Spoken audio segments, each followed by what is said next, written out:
frères et sœurs, dans la foi, nous vous saluons au nom de notre Seigneur Jésus-Christ.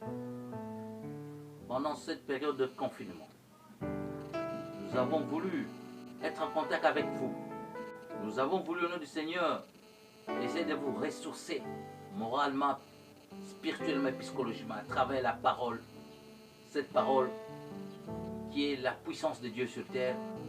Cette parole qui encadre le monde et qui soutient le monde, comme le livre de Jean, verset 1 jusqu'à 4 nous le dit. Chers frères et sœurs dans la foi, prions ensemble. Éternel nom de Dieu, nous te disons merci en ce moment. Nous voulons parler à ton nom.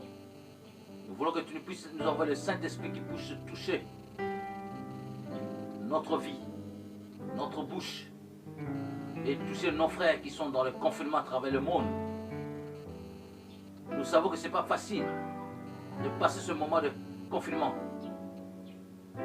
Mais nous savons que toi, le Seigneur, qui est le maître de toutes choses, tu seras avec eux. Sois avec eux. Bénis cette parole. Au nom de notre Seigneur Jésus-Christ. Amen.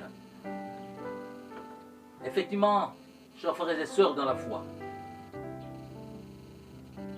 nous avons voulu vous parler d'un sujet important. Comme ça a été à l'ancienne époque, quand notre Seigneur Jésus-Christ est monté au ciel.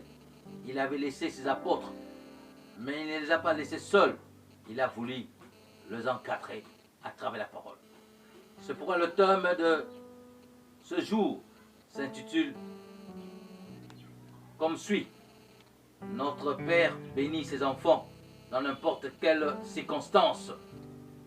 C'est ce que nous voulons que vous soyez bien imprégnés de la volonté de Dieu. Effectivement, dans le moment difficile, notre Père agit. Et nous avons voulu aussi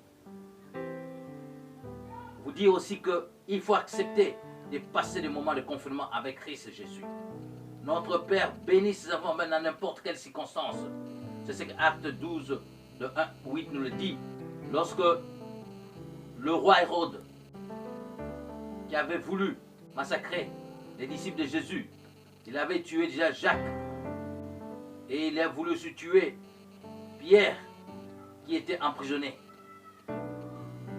Mais Dieu, dans sa miséricorde, et à travers les prières des saints de l'Église, ont voulu aider Pierre, qui était emprisonné. C'est comme si nous aujourd'hui sommes emprisonnés. Un confinement, c'est comme une prison. C'est un état dans lequel on n'est pas habitué, on est limité à travers nos gestes, à travers même nos paroles. Même dans notre profession, on est limité dans nos agissements, même dans nos lieux familiaux, professionnels, et même de l'église. On ne se rend plus l'église, on ne participe plus dans le choral, on ne participe plus dans toutes les activités, même dans nos commerces. Mais c'est comme un emprisonnement. Et c'est ce qui s'est passé à l'ancienne époque. Pierre était emprisonné par la volonté du roi Hérode, même par la volonté du peuple juif qui haïssait les disciples de Dieu. Il était là, mais le Seigneur qui a écouté les prières des saints de l'Église a envoyé un ange venir sortir Pierre de la prison. Et Pierre a vu une grande lumière et l'ange entrait dans la prison pour délivrer Pierre. L'ange a dit à Pierre, lève-toi, lève-toi. Et Pierre, dans la foi, s'est levé et les chaînes se sont détachées de Pierre. Et l'ange lui-même a pris Pierre dans la main et l'a conduit à l'extérieur de la prison. Pierre croyait que c'était une simple vision ou bien un songe, mais il s'est rendu compte à l'extérieur que c'était une réalité. Et l'ange a libéré Pierre. Et Pierre s'est rendu chez les autres disciples qui étaient restés. Et tous, quand ils ont appris, étaient étonnés. Pierre dormait pourtant. C'est l'ange qui est venu le réveiller. C'est comme aujourd'hui nous sommes en train de dormir. Mais Dieu viendra nous aider. Soyez-en sûrs, frères et sœurs, que Dieu nous aime. Dieu nous bénit. C'est ce que le Seigneur l'avait dit dans Acte 1, verset 8. Il a dit que le Saint-Esprit viendra sur vous comme une puissance pour vous permettre d'être le témoin. Pendant le confinement, nous sommes le témoin de l'amour de Dieu, de la puissance de Dieu. croyez en Dieu. Et le Seigneur Jésus l'a dit aussi dans Jean 14, de 1, il a dit, ne soyez pas troublés, croyez en moi. De 1 à 10, il a dit, croyez en moi, moi je suis dans le Père et le Père est en moi. Toutes les choses que vous êtes en train de voir, c'est Dieu qui le permet quelquefois. Ayez foi en Dieu. Soyez sûrs que le Seigneur est avec vous, même pendant ce mois difficile, parce que la pandémie coronavirus est en train d'ébranler le monde, est en train de massacrer les enfants de Dieu. Mais vous, ayez la paix de Dieu, comme le Seigneur l'a dit dans Jean 14, 27, que ne soyez pas troublés, ne soyez pas effrayés. Le Seigneur est à vos côtés. Pour terminer, nous avons voulu chanter ces cantiques et prier ensemble notre refrain.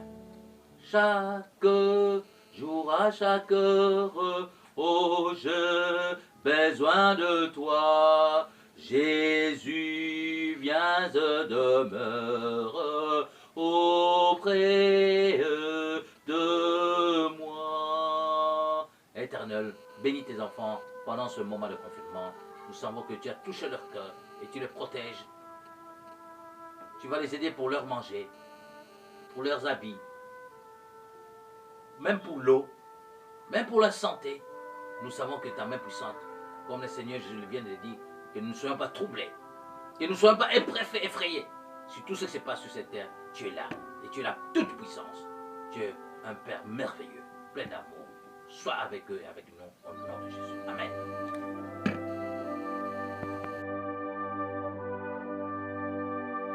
Ce que j'ai comme témoignage que je vais partager à mes amis, lorsque nous voyons ce qui se passe au niveau mondial, je me suis posé la question. Un virus a mis à terre l'économie mondiale. Les avions sont cloués. Les métros sont cloués au sol.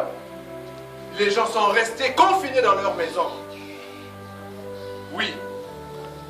Au regard de tout cela, nous pouvons dire qu'il y a un Dieu. L'homme n'est rien sans Dieu. La parole de Dieu nous dit, heureux l'homme qui se confie en l'Éternel. Amen. Amen. Amen. Aujourd'hui, les gens se posent la question de savoir, est-ce que cette maladie, cette pandémie va avoir une fin? Il faut leur dire oui, parce que notre Dieu, c'est le médecin par excellence. Il a le contrôle de la situation. Moi, je suis en train de me dire que cette maladie va prendre fin parce que Dieu, parfois, il permet certaines épreuves pour nous ramener vers lui. Et nous savons que ce soit les grandes puissances, que ce soit nous en Afrique, nous devons compter sur Dieu. Lorsque nous comptons sur Dieu, lorsque nous remettons nos vies à Dieu, Dieu saura nous équiper. Dieu saura nous donner ce dont nous avons besoin.